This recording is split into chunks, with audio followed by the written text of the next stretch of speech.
Leave. Take your daughter and don't come back. Dad, where's Duke? He's trying to show us something. Did you find Duke? No, I found where he wants us to go. Dad! I've seen this before. 20 years ago. Follow him. Who lived here? Someone who never wanted this place to be found. You remembered. Jacob Miller never imagined that the hardest part of visiting Whitmore Ranch wouldn't be the dinner. It would be leaving without his dog. The invitation had surprised him. For weeks, Eleanor Whitmore had insisted that he and Emma visit the main house for a family dinner.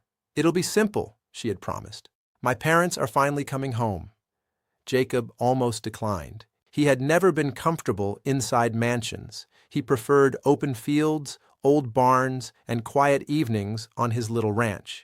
But Emma was excited. She had polished her boots twice that afternoon. And Duke, the old border collie who had been part of their family for years, refused to leave her side. As the sun began to set over Whitmore Ranch, Jacob's old pickup rolled slowly through the front gates. Compared to the luxury vehicles parked outside the mansion, his truck looked like it belonged to another century. Jacob noticed. He simply chose not to care. Inside the house, everything reflected generations of wealth: portraits, crystal chandeliers, hand-carved furniture, historic paintings. Emma looked around with wide eyes, not because she envied any of it, because she loved old places filled with stories. Duke quietly lay beside the fireplace, watching every movement as if he had been guarding the family his entire life. A few minutes later, Eleanor introduced her parents. Richard Whitmore, tall, perfectly dressed, a businessman who had spent the last decade managing the family's international investments from Europe. Beside him stood Margaret Whitmore, elegant, reserved, observant. Unlike Eleanor, neither of them smiled very often. At first, the dinner remained polite. Richard asked about Jacob's ranch, his horses, the drought, his work. Jacob answered honestly. He had never learned how to impress wealthy people. Then came the question that changed everything. "So," Richard asked while calmly setting down his glass, "how large is your ranch?" Jacob smiled politely. "Not very large." "About 200 acres." Richard nodded. "And how many employees?" "I don't have any. I do most of the work myself." Silence settled over the table. Margaret exchanged a quick glance with her husband. Richard continued. "And business?" Jacob hesitated only a second. "The drought has been difficult. I've lost part of my herd. I'm behind on a few bank payments." Emma quietly lowered her eyes. She knew what those words meant. Richard leaned back in his chair. A slow smile crossed his face, not a kind one. "A small ranch. No employees. Debt." He looked directly at Eleanor. "You call this man your future?" The room became painfully quiet. Eleanor immediately answered, "Dad." But Richard raised his hand. "I'm speaking." Then he looked at Jacob. "I've spent my entire life protecting this family's legacy.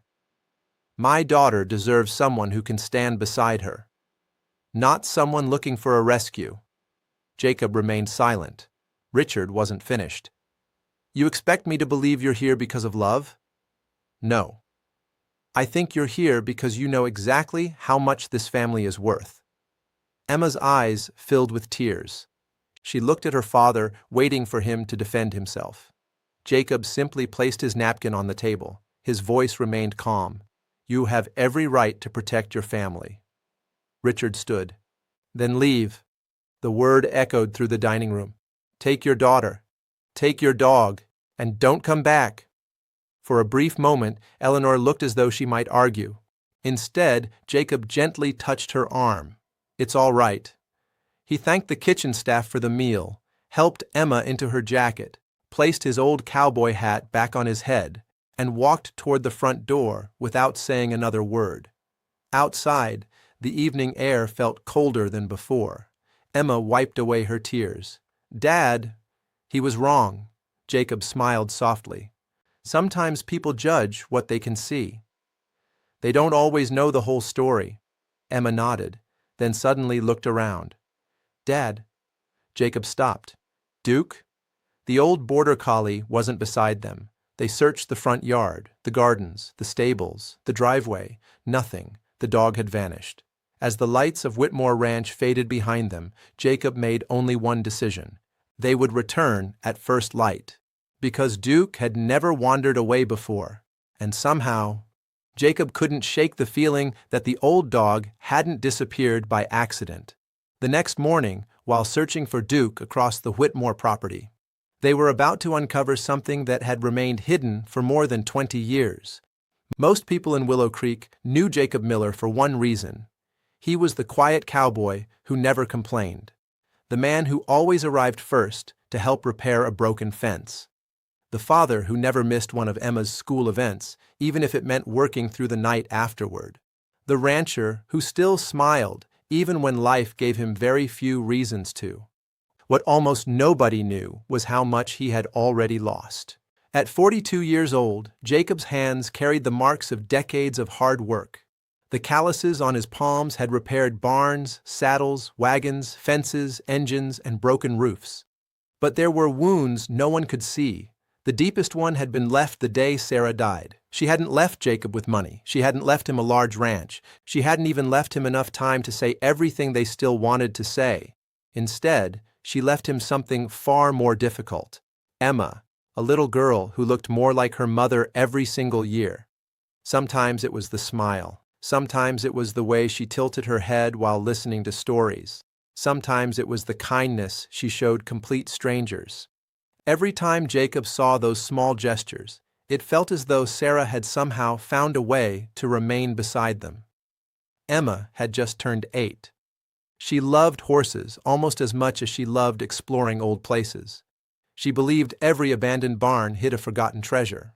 Every old wagon had carried an important family. Every faded photograph deserved to be remembered. But above everything else in her world, there was Duke. The old border collie had been with the Miller family for longer than Emma could remember. To her, Duke wasn't a pet. He was family. He walked beside her every morning, waited outside the schoolhouse every afternoon, slept beside her bed every night. Whenever Jacob worked outside, Duke quietly watched over Emma without needing to be told. Sometimes it almost seemed as though the old dog understood human conversations better than people did. Visitors often laughed about it. Jacob never did, because he knew something nobody else knew. Duke hadn't always belonged to the Miller family. Years before Emma was born. Long before Jacob owned his small ranch. Long before Sarah entered his life. Duke had belonged to another man. A man Jacob respected more than almost anyone he had ever met.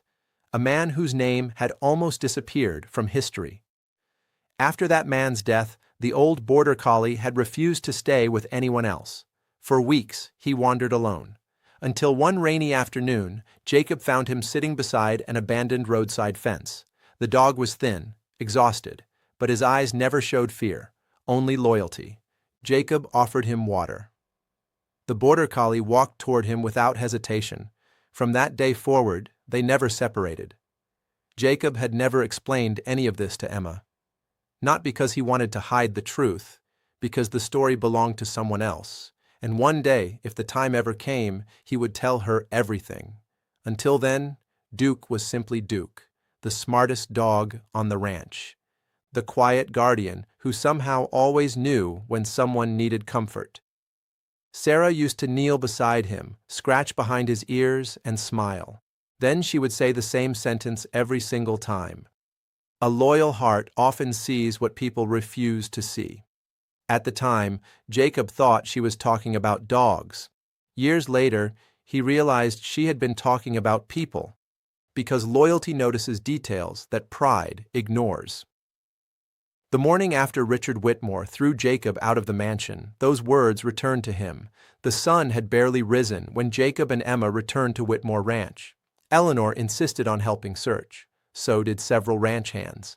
Everyone believed Duke had simply wandered away during the confusion. Jacob wasn't so sure. Duke had spent years beside him. He had never disappeared without a reason. The search spread across pastures, horse barns, creeks, old trails. Hours passed. Nothing. Then Jacob noticed something. Near the eastern fence line, Duke's paw prints suddenly changed direction. Instead of heading toward the open fields, they moved deeper into an older section of the Whitmore property, a place almost nobody visited anymore. Jacob knelt beside the tracks. He gently touched the ground. Still fresh. Emma looked at him hopefully. "You found him?" Jacob smiled. "I found where he wanted us to go." The three of them followed the trail through tall grass, mesquite trees, and forgotten wagon paths that had long since disappeared beneath weeds. The farther they walked, the older the land seemed to become. Collapsed stone fences, rotting wooden posts, dry creek beds, pieces of rusted farm equipment abandoned decades earlier. It felt less like crossing a ranch, and more like walking into another century. Suddenly, Duke barked. Once, then again. Jacob immediately recognized the sound. Not fear, not danger, a signal. The old border collie had found something. Emma ran ahead. "Dad!" Jacob hurried after her. Hidden beneath climbing vines and half buried beneath years of earth stood an ancient stone marker. Its surface was weathered by time, almost impossible to read. But one symbol remained perfectly visible. Jacob's expression changed instantly, because he had seen that symbol only once before, many years earlier, and he knew exactly what it meant. Someone had gone to extraordinary lengths to make sure nobody ever found this place again. Duke was not lost. That was the first thing Jacob Miller understood when he found the old border collie standing in front of that stone marker. The dog wasn't barking as if it were asking for help. He wasn't running in circles. He showed no fear. He just stood there, steadfast, looking at Jacob as if he had waited all night to show him something that no one else knew how to look for. Emma arrived breathless, right behind her father. "Duke!" The dog wagged its tail once, but didn't move. Emma ran to him and hugged him tightly, burying her face in his old, dusty fur. Jacob felt relief, but the relief was short-lived, because his eyes remained fixed on the stone marker, that symbol, that mark almost erased. He had seen that before, years ago, in an old box, in a document that had belonged to the man who had owned Duke before him. Jacob approached slowly. The stone was covered in moss, dry earth, and thin roots. He ran his hand over the surface until he revealed some letters, almost destroyed by time. It wasn't just a property marker. It was an indication, an old landmark, something built to be found only by those who knew what to look for. Duke then moved away from the rock and entered a narrow path between the trees. Emma looked at her father. "He wants us to follow." Jacob did not answer, but then he started walking. The trail looked like it had been abandoned for decades. Dry branches crackled under the boots. The old fences were down. Pieces of rotten wood were visible among the tall grass. Everything in that place seemed to have been deliberately forgotten. After walking for almost 20 minutes, they saw a small cabin hidden among twisted oak trees. The roof was tilted. The windows were covered in dust. The wooden door was held shut by a rusty chain. Emma gripped her father's hand tighter. "Who lived here?" Jacob observed the cabin in silence. "Someone who didn't want to be found." Duke stopped in front of the door and barked twice. Jacob took a simple tool from his belt and forced the chain until it broke. The door opened with a long, heavy creak, as if that place had been holding its breath for many years. Inside, everything was covered in dust. A table, a broken chair, empty shelves, an old stove, and in the darkest corner, partially hidden under a rotting tarp, there was an iron safe. Jacob stood motionless. Emma whispered, "Dad." He knelt before the safe. The lock was old, very old, but there were no signs of forced entry. Duke approached, sniffed the base of the safe, and gently scratched the wooden floor beside it. Jacob followed the dog's movement. One of the boards was loose. He removed it. Below was a small metal box. Inside it, a key. Emma's mouth dropped open in surprise. Duke Wise! Jacob looked at the dog. Perhaps I knew.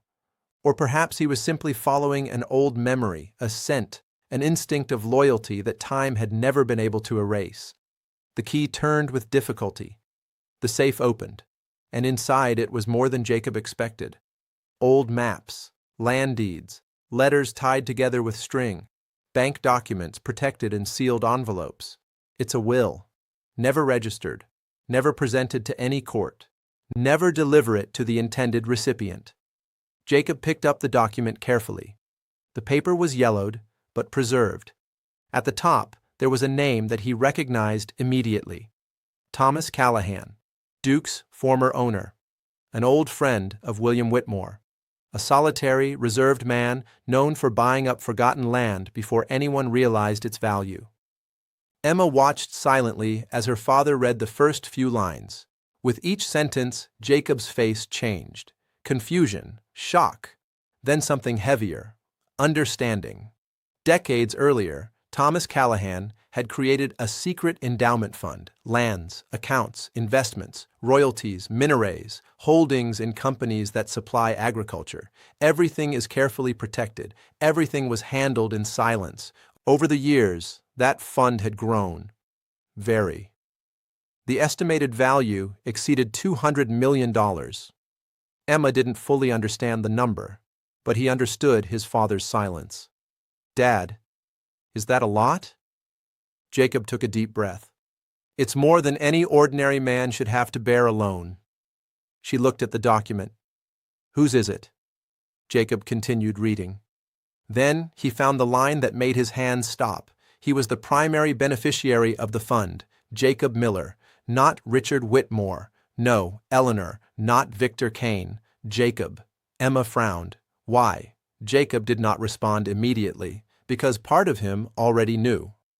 Thomas Callahan had not only been Duke's former owner, he had been saved by Jacob years earlier when he nearly lost everything in an operation in the mountains during the time Jacob was still working as a Texas Ranger. Jacob never asked for payment. He never sought reward. He never told anyone. But Thomas had not forgotten, and neither did William Whitmore. Among the letters, Jacob found one written by William. The handwriting was firm and familiar. In the letter, William explained that Thomas had left clear instructions before he died. If Jacob Miller were found, the funds should be returned to him. If Jacob was not found, William should continue the search. And if William were to die before then, the obligation would pass to his family. Emma sat down in a dusty chair. So, Mr. Whitmore was looking for you. Jacob nodded slowly. It seemed so. But something didn't make sense. If William knew about the inheritance, if there were letters, if there were writings, if there were bank documents, why hadn't any of that reached Jacob?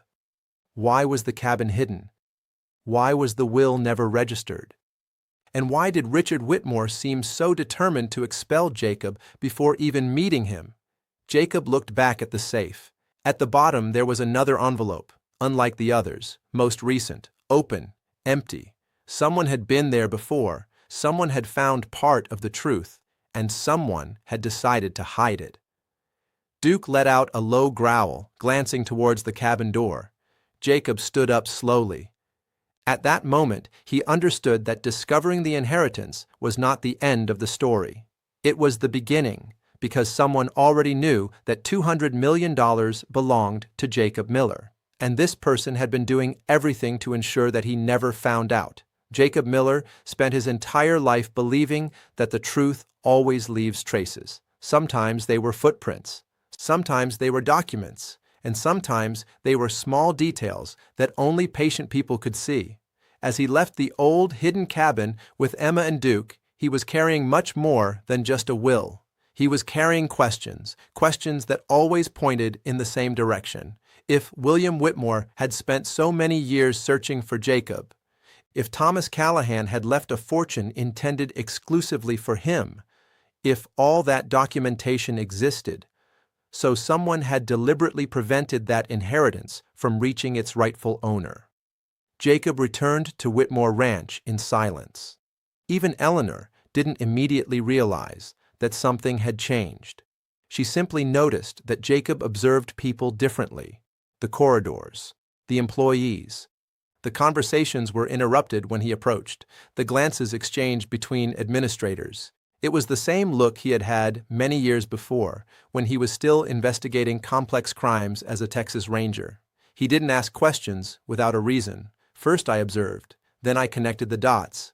That same night, while Emma slept next to Duke in the guest room, Jacob spent hours analyzing the documents found in the cabin. The dates caught his attention. Some deeds disappeared from official records precisely during the years when Victor Kane began working as a lawyer and financial advisor for the Whitmore family. Then came the bank statements. Some accounts linked to the endowment fund simply ceased to exist in the reports delivered to the family, but they remained active, discreetly transferring funds to companies that nobody knew about. Jacob started following the names. One company led to another, one signature led to another, until all paths led to the same person, Victor Kane. For years, Victor had earned Richard Whitmore's trust. Always elegant, always polite, always delivering impeccable numbers.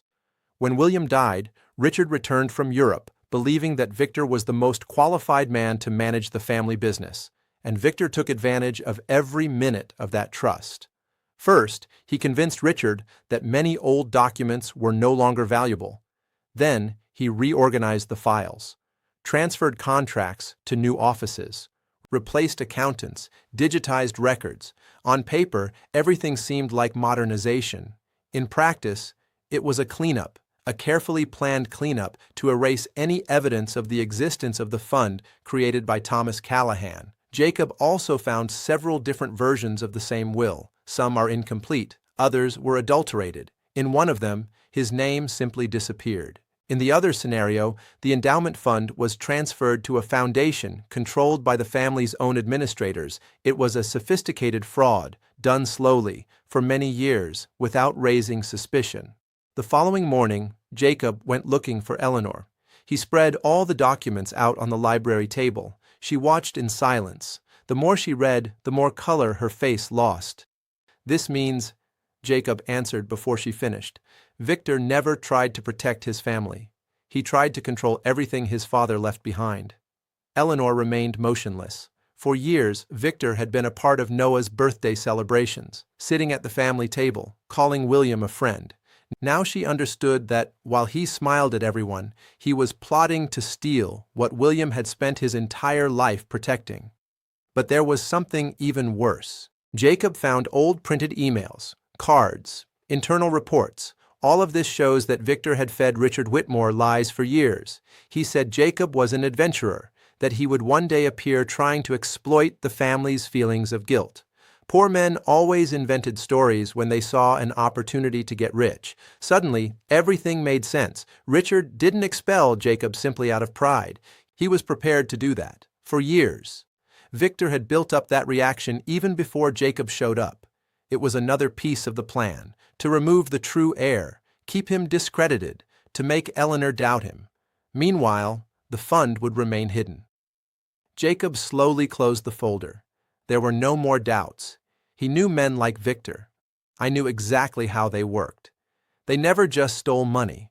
They stole trust. They stole reputations. They robbed families. And only then would they take the property. That afternoon, Eleanor called an extraordinary meeting with the entire Whitmore family. Richard, Margaret, the lawyers, the administrative council, representatives of the bank, longtime employees. Victor showed up as always, elegant, smiling, trusting. Upon entering the room, he saw Jacob sitting next to Eleanor. He smiled discreetly. "I still believed I had the situation under control. The meeting has begun. The first documents have been presented."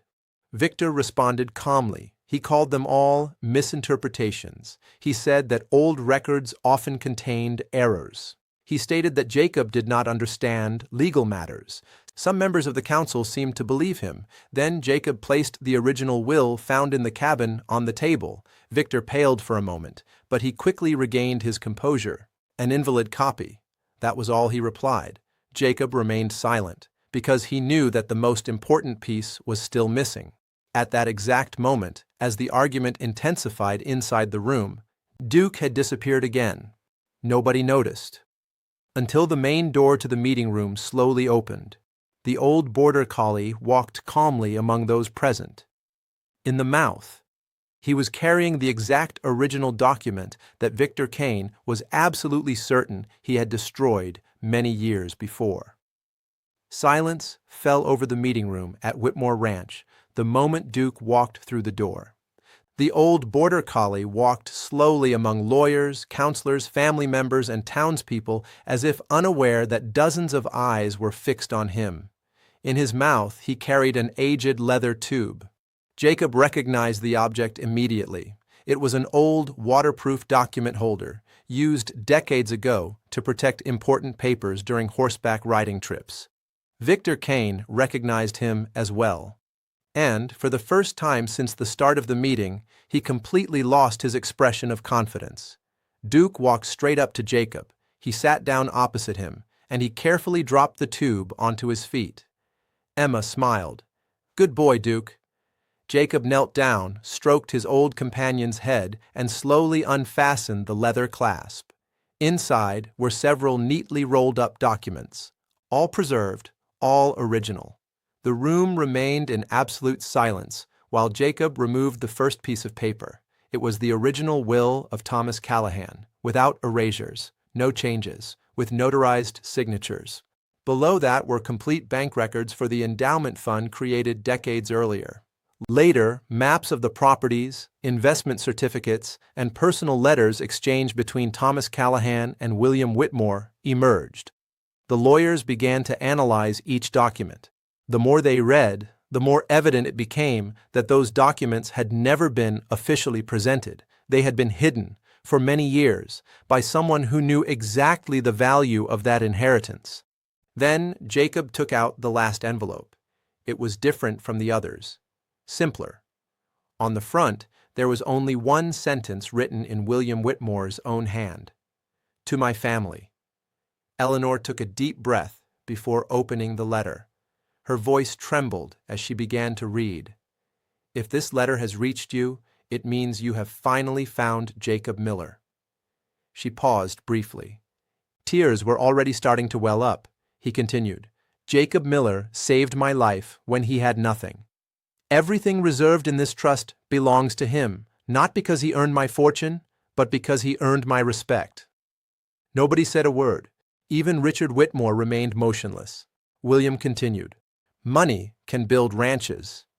Character builds families. If Jacob is ever found, honor this promise exactly as Thomas and I agreed. Do not negotiate. Do not delay. Simply do what is right." When Eleanor finished reading, the entire room fell silent. It was not a silence of doubt. It was a silence of shame. The lawyers confirmed the authenticity of the signatures. The bank records matched the historical archives perfectly. The maps explained the origin of the heritage. The letters filled in all the gaps. There was no doubt left. Jacob Miller was the rightful beneficiary of the endowment fund, more than $200 million. Victor Kane realized there was no way out. He tried to argue. He said that everything needed to be analyzed calmly. He spoke about legal procedures. He questioned the chain of custody of the documents. But no one listened to him anymore. Financial investigators had already uncovered shell companies, hidden transfers, parallel accounts, attempts to alter succession records. Everything pointed to the same person, Victor Kane. A few minutes later, 2 agents entered the room. Victor was officially informed that he would be charged with document fraud, attempted misappropriation of assets, falsification of records, and concealment of inheritance documents. As he was being led outside, nobody celebrated. William Whitmore would never have wanted his family to celebrate someone's downfall. I would prefer that they celebrate the restoration of truth. When the door closed, Richard Whitmore remained seated for a few seconds. Then he stood up slowly. He walked over to Jacob. Throughout his life, Richard had learned that apologizing was a sign of weakness. That day, he discovered that it was exactly the opposite. He stopped in front of the cowboy. He lowered his head. "I judged you before I knew your heart." His voice was faltering. "I expelled an honorable man from my house." Margaret approached soon after. She was crying too. "Forgive us." Jacob remained silent for a few moments. Then he simply extended his hand. Richard squeezed that hand tightly. Pride had finally given way to respect. Later, in the late afternoon, Eleanor found Jacob walking through the stables. She was carrying a folder with all the inheritance documentation. "Everything is ready," she smiled. "All of this belongs to you." Jacob stared at the papers for a few seconds. Then he looked away. Emma was sitting on the grass next to Duke. He slowly brushed the old border collie while Noah tried to place a small flower behind its ear. The two laughed without a care in the world. Jacob smiled. He looked back at Eleanor. "I spent years believing my greatest treasure was my daughter and this old dog." He paused briefly. His eyes remained fixed on Emma. "Today I learned I was right." Eleanor smiled, her face filled with emotion. Jacob accepted the inheritance exactly as William had stipulated. Not a penny more than what the will stipulated. But he made a decision that surprised the entire community. She created the Sarah and William Foundation, an organization dedicated to helping small family farms affected by droughts, fires, and financial hardship. Families who, like his own one day, simply needed an opportunity to start over. Months later, Whitmore Ranch looked different, not just because of the improvements, but because of the climate. Emma, Noah, and Duke ran through the green fields while horses galloped in the background. The old border collie, despite his age, still accompanied the children, as he had done since day one. Jacob and Eleanor watched everything in silence, side by side, while the sunset covered the valley in golden hues. At that moment, Jacob realized that some riches could never be measured by numbers. They were built through choices, out of loyalty, for the people who stayed by our side when everyone else left, because, in the end, they thought they were throwing out a poor cowboy. They never imagined they were sending away the rightful heir, and in the end, it wasn't money that revealed the truth. It was the loyalty of one old dog.